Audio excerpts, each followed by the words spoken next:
अस्सलाम वालेकुम वरहमतुल्लाहि वबरकातुह। आज हम बात करेंगे ख्वाब में सूअर देखने की ताबीर के बारे में। इस्लाम में सूअर को नापाक, हराम और नाफरमानी की अलामत करार दिया गया है। तो अगर कोई शख्स ख्वाब में सूअर को देख ले तो ये महज एक मंजर नहीं बल्कि एक बड़ा पैगाम है। हजरत इब्ने सिरीन रहमतुल्लाह अलैहि फरमाते हैं कि ख्वाब में सूअर को देखना हराम माल, गुनाह और दुनियावी फितने की अलामत है। अगर कोई देखे कि वो सूअर को अपने सामने देख रहा है तो इसका मतलब है कि वो हराम कामों के करीब है या इसकी जिंदगी में हराम कमाई शामिल हो सकती है। अगर कोई ख्वाब में देखे कि सूअर का गोश्त मौजूद है तो ये अच्छी अलामत नहीं है। सूअर का गोश्त ख्वाब में नापाकी, गुनाह और मुसीबत की निशानी है। और अगर कोई शख्स ये देखे कि वो सूअर का गोश्त खा रहा है तो ये साफ इशारा है कि वो हराम कमाई या हराम अमल में डूबा हुआ है। ऐसा ख्वाब अल्लाह की तरफ से सख्त तंबिया है कि वो फौरन तौबा करें। दोस्तों, अगर कोई ख्वाब में देखे कि सूअर इस पर हमला कर रहा है तो ये दुश्मनों की साजिश,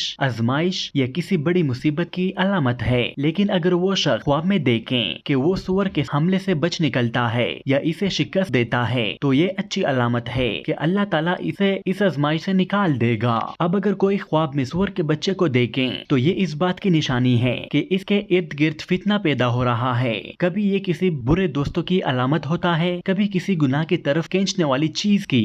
हजरत जाफर सादिक रहमतुल्लाह अलैहि ने फरमाया कि ख्वाब में सूअर देखना 5 चीजों की अलामत है: हराम माल, दुश्मन, आजमाइश, नापाकी और ईमान की कमजोरी। यानी ये ख्वाब कभी भी गफलत में नहीं लेना चाहिए। दोस्तों, अगर कोई ये देखे कि वो सूअर को मार रहा है तो ये खुशखबरी है कि वो अपने दुश्मन पर गालिब आएगा या हराम से बचने में कामयाब होगा। और अगर वो देखें कि वो सूअर से दूर जा रहा है तो ये इस बात की निशानी है कि वो अल्लाह के हुक्म से गुनाहों से बच निकलेगा। अब जरा सोचें, सूअर ऐसा जानवर है जिसे इस्लाम में हराम और नापाक करार दिया गया है। अगर कोई इसे ख्वाब में देखे तो ये सीधा सीधा पैगाम है कि अपने अमाल, अपनी कमाई और अपने माहौल पर नजर डालें। कहीं ऐसा ना हो कि इसकी जिंदगी में हराम शामिल हो और इसे पता ही ना हो। दोस्तों, ऐसे ख्वाब के बाद इंसान को घबराना नहीं चाहिए बल्कि अपने गुनाहों पर गौर करना चाहिए, अल्लाह ताला से माफी मांगनी चाहिए, सदका देना चाहिए और ये अज़म करना चाहिए कि वो अपनी जिंदगी को पाकीज़ा बनाएगा। यही ख्वाब का असल पैगाम है। दोस्तों, वीडियो अच्छी लगी है तो वीडियो को लाइक करें और चैनल को सब्सक्राइब करना ना भूले। शुक्रिया। अल्लाह हाफिज।